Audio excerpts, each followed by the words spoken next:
तुम्ही जर फलटणहून लोणंदकडे जात असाल किंवा लोणंदहून फलटणकडे जात असाल, रोड टच असलेलं मस्त एक नाश्त्याचं पॉईंट म्हणजे Shrikrishna hotel and snack centre.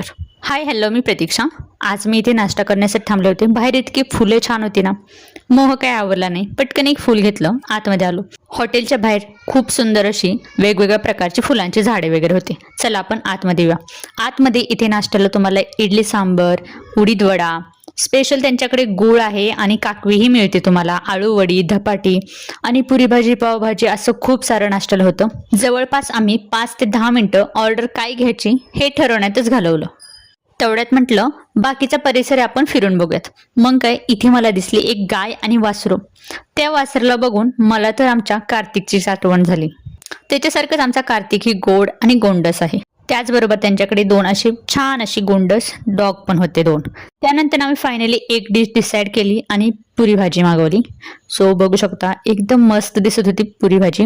गरम गरम पुरी आणि त्यासोबत पापडही आल्या होत्या. आणि येस, तुम्हाला माहितीच आहे आत्ताच सीझन चालू आहे म्हणजे उन्हाळ्याचा. आणि सोबत आली होती मस्त अशी कैरी. येस, कैरीला बघून तोंडाला पाणी सुटलं. पटकन कैरी खाल्ली. आंबट गोड कैरी एकदम मस्त आणि छान लागत होती.